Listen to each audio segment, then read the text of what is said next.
Forrest Gump, Winston Groom. 17-qism. Bu yigitlar menga pul bermaymiz deyishdi, biroq ulardan biri ketishim oldidan menga $1 qarz berdi. Birinchi telefon budkasidan onamga qo'ng'iroq qildim, yaxshi ekanligimni bildirish uchun. Lekin qo'ng'iroqqa g'aribxona xodimi javob berdi. Missis Gump endi biz bilan yashamaydi. Men u qayerga ketganini so'radim. U javob qildi: bilmayman. U qandaydir protestant bilan qochib ketdi. Rahmat dedim-u, go'shakni qo'ydim. Negadir yengil tortgandim. U kim bo'lishidan qat'iy nazar, u bilan qochib ketgan bo'lsa, demak, u hech bo'lmaganda g'aribxonada yashamaydi. Albatta, izlasam topa olardim, lekin rostini aytay, men shoshilmadim, chunki u har safar yig'lab, uysiz qoldik deb nola qila boshlardi. Yomg'ir yog'ayotgan edi. Men ho'l bo'ldim. Keyin qandaydir pana joy topdim-u, uning ostida biroz turdim. Ammo keyin bir yigit chiqib meni quvlab ketdi. Bir maysazorda axlat solingan polietilen xaltaga ko'zim tushgunicha yana davlat idoralari oldini aylanib chiqdim. Men yaqinlashganimda xalta biroz qimirladi. U yerda kimdir borligi aniq. Men to'xtadim.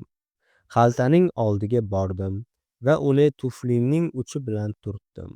Xalta birdan ortiga qaytib, mendan yarim metr nariga sakrab tushdi va undan kimdir dedi: "Orqaga." "Kim u?" deb so'radim va o'sha ovoz javob berdi: "Bu mening panjaram. O'zingizga boshqasini toping." "Nimani nazarda tutyapsiz?" deb so'radim. "Mening panjaram", takrorladi ovoz. "Mening panjaramdan nari keting." "Qanday panjara?" yana so'radim. Keyin xalta biroz ko'tarildi va undan bosh paydo bo'ldi. Bosh ahmoqdek menga nafrat bilan qaradi. "Siz nima, yangimisiz?" deb so'radi yigit. "Ha, shunaqaroq", deb javob berdim. Men shunchaki yomg'irdan yashirinmoqchi edim. Bu yigit ancha nochor ko'rinardi. Soqoli o'sgan, ko'zlari qizil va deyarli tishlari yo'q. Kamiga deyarli kal edi. "Xo'sh", dedi yigit. "U holda siz bu yerda biroz kutishingiz mumkin." Mana, u menga buklog'liq xalta berdi. "Uni nima qilishim kerak?" so'radim men. "Uni oching va ichiga kiring." "Ahmoqmisiz? Axir yomg'irdan yashirinmoqchi bo'lganingizni aytdingiz-ku." Va u yana xaltasining ichiga kirib oldi. Mayli, men uning aytganini qildim. Rostini aytsam, bu yaxshi fikr bo'lib chiqdi. Xalta suv o'tishiga yo'l qo'ymasdi, lekin issiqlik panjara ichidan chiqardi. Shunday qilib, biz shu panjara ustida yotardik. Keyin yigit dedi: "Ismingiz nima?" "Forrest", deb javob berdim. "Shundaymi? Men bir Forrest ismli yigitni bilardim, lekin bu ancha vaqt oldin edi. Sizning ismingiz nima?" so'radim. "Den", deb javob berdi u. "Den? Den? Bir daqiqa", dedim. "Xaltadan chiqing qani." Bu u bo'lib chiqdi. Uning oyog'i yo'q, g'ildiraklari konkiga o'xshagan kichkina yog'och aravada o'tirardi. U taxminan 20 yosh katta ko'rinardi. Lekin men uni tanidim. Bu leytenant Den edi. Kasalxonadan chiqqach, u Konnektikutga qaytib kelibdi va yana o'qituvchi bo'lib ishlashga harakat qilibdi. Faqat tarix o'qituvchilariga joy yo'q ekan va ular uni matematika o'qituvchisi bo'lishga majbur qilishibdi. U bu fanni yomon ko'rarkan. Bundan tashqari uning sinf xonasi 2-qavatda edi va u ko'p vaqtini zinapoyadan foydalanishga ketkazgan. Buning ustiga uning rafiqasi Nyu-Yorklik televideniye rahbari bilan qochib ketibdi va unga qarshi jismoniy nuqson tufayli ajrashish to'g'risida da'vo arizasi beribdi. U ichishni boshlagach, ishdan haydalibdi. Bir muncha vaqt u hech ish qilmagan. Keyin o'g'rilar uning kvartirasini tunab hamma narsasini olib ketishibdi. Kasalxonaga berilgan protezlar esa noto'g'ri o'lchamda ekan. Bir necha yil o'tgach ular oyog'idan ajralib ketibdi va u sargardon bo'lishga majbur bo'libdi. Unga arzimagan nafaqa berilardi, lekin u pulning katta qismini boshqa uysizlarga berardi. "Men o'zimni yomon his qilyapman, Forrest", dedi u. Men tez orada o'laman shekilli. Den menga $1-2 berdi va burchakdagi do'konga borib, bir juft shisha qizilidan sotib olib kelishimni aytdi. Men unga ichkilik keltirdim va o'z ulushimga gamburger oldim, chunki men kun bo'yi hech narsa yemagandim. Yaxshi, do'stim, dedi Den shishasini bo'shatib. Aytingchi, men sizni ko'rmagan paytlarimda hayotingizda yana nimalar ro'y berdi?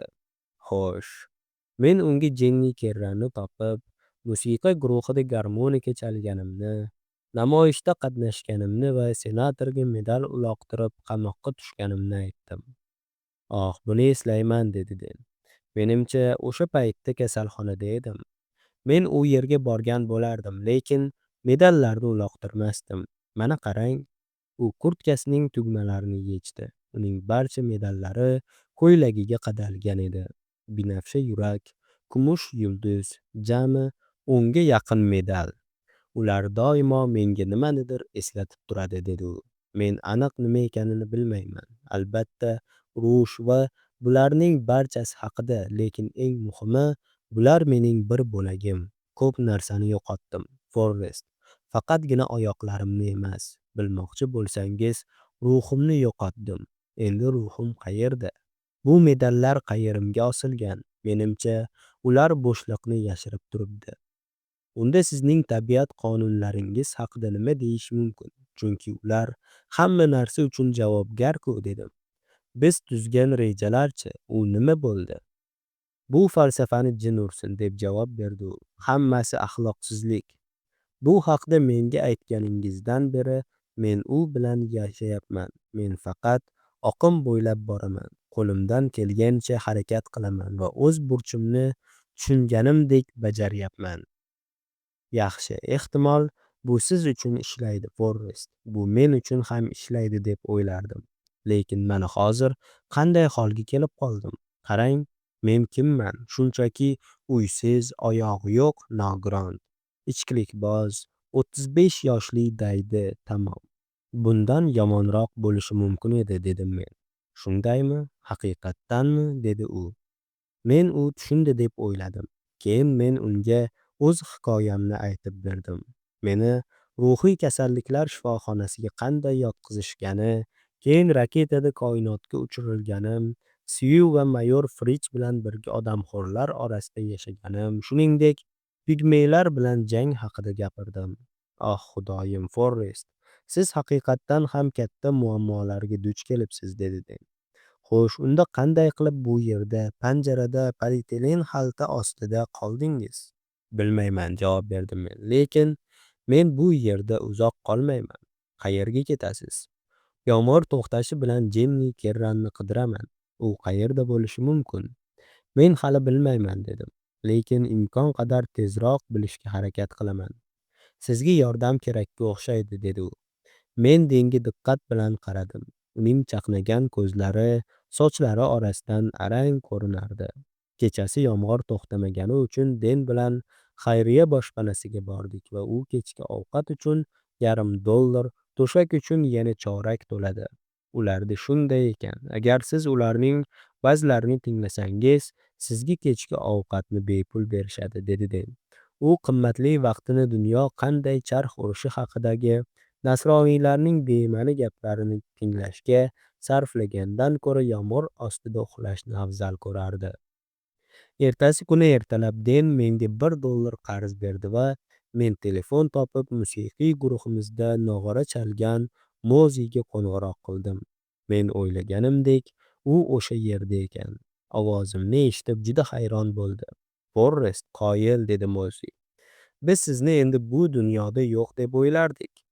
Uning so'zlariga ko'ra guruh parchalanib ketgan. Ular janob Febleshteynning pullarini yeb yuborishgan yoki isrof qilishgan. Ikkinchi rekorddan keyin ularni boshqa hech kim sotib olmagan.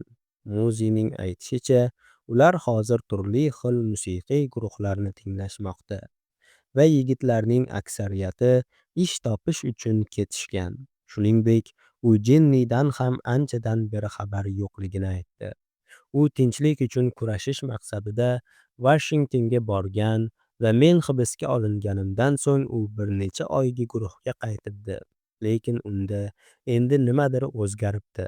Avvaliga u sahnada qichqirishni to'xtatgan va ular pauzani musiqa bilan to'ldirishga majbur bo'lishgan.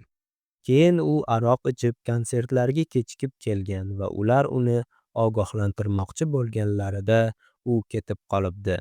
Mozzi hammasini men tufayli deb o'ylagan, lekin u bu haqda hech qachon gapirmagan. Bir necha hafta o'tgach u Bostonni tark etibdi, Chikagoga borishini aytibdi va shundan keyin u haqida hech qanday xabar eshitishmabdi. Men uni qanday topishni so'radim va u ketishidan oldin unga bergan eski raqami borligini aytdi. Endi sizga yordam bera olmayman, qariya, dedi u keyin. Men unga agar men Bostonga borsam, albatta uni ko'rgani borishimni aytdim. Hali ham garmonika chalyapsizmi? So'radi Mozzi. Ha, ba'zan, deb javob berdim. Men qaytib borib Dendan yana $1 qarz oldim va Chikagodagi raqamiga qo'ng'iroq qildim. Jenni Kerran? Jenni, javob berdi bir yigit. Oh, eslayman, kichik jussali. Men uni anchadan beri ko'rmadim. Bilmaysizmi, u hozir qayerda bo'lishi mumkin? U Indianapolisga ketayotganini aytgandi. Lekin kim biladi, aftidan u Tempererda ish topgan. Qayer u? Temperer. Shina ishlab chiqaruvchi zavod. Xullas, ular mashinalar uchun shinalar yasashadi. Men unga rahmat dedim va Denning oldiga qaytib borib, unga bu haqida aytdim. Yaxshi, dedi Den. Men hech qachon Indianapolisda bo'lmaganman. Kuzda u yer juda soz bo'ladi deyishadi. Washingtondan bepul mashina bilan chiqib ketishga harakat qildik, ammo omadimiz kelmadi. Bizni hech kim olib ketishga rozi bo'lmadi. Biz ehtimol juda g'alati ko'rinardik. Aravada nogiron Den va men, bir o'sa. Keyin Den nima bo'lishidan qat'iy nazar bizda pul bor dedi. Lekin rostini aytsam, men uning pulini olishni xohlamasdim. Va shunga qaramay, menga hozir shahardan chiqib ketish to'g'ri qaror bo'lib tuyuldi. Shuning uchun biz Indianapolisga eltadigan avtobusga chiqdik. Men Denning yoniga o'tirdim va aravani yuqori tokchaga qo'ydim. U yo'l bo'yi qizil sharob ichdi va biz qandayin yomon dunyoda yashayotganimizdan shikoyat qildi. U haq edimi bilmayman. Axir men ovsarman-ku. Biz Indianapolis markazida avtobusdan tushdik va ko'chada turib, endi nima qilish haqida o'ylay boshladik. Ammo keyin politsiyachi kelib, bu yerda nima ishingiz bor deb so'radi. Men harakat qilishim kerak edi. Den u yigitdan Temperer shinalar zavodi qayerdaligini so'radi va zavod shahar tashqarisida ekanligi ma'lum bo'ldi. Biz u yerga bordik. Ko'p o'tmay piyodalar yo'laklari tugadi va Den aravani itarib yura olmay qoldi. Keyin men uni bir qo'ltig'im ostiga, aravani ikkinchisiga qistirib oldim va biz yo'lda davom etdik. Tushga yaqin katta belgi ko'rindi. Temperer shinalar. Shunday qilib biz yetib kelgandik. Den tashqarida kutishini aytdi va men ichkariga kirib, qabulxonadagi ayoldan Jenni Kerranni topa olamanmi deb so'radim. U ro'yxatlarni ko'zdan kechirdi va Jenni qayta ishlab chiqarishda ishlayotganini aytdi. Ammo begona odamlar u yerga kirishlari mumkin emas ekan. Men nima deyishni bilmay turib qoldim. Ayol dedi: "Eshiting azizim, ular 1-2 daqiqadan keyin tushlik qilishadi. Shuning uchun u yerda, tashqarida kutib turing. Ehtimol u chiqar." Men shunday qildim. Binodan turli odamlar chiqa boshladi. Keyin men Jennini ko'rdim. U eshikdan chiqib kichkina maysazorga, daraxt tagiga o'tirdi va bir bo'lak sendvich oldi. Men uning oldiga bordim va dedim: "O, mazali sendvichlar." Va u hatto burilib qaramadi. Shunchaki dedi: "Forrest, bu sensan."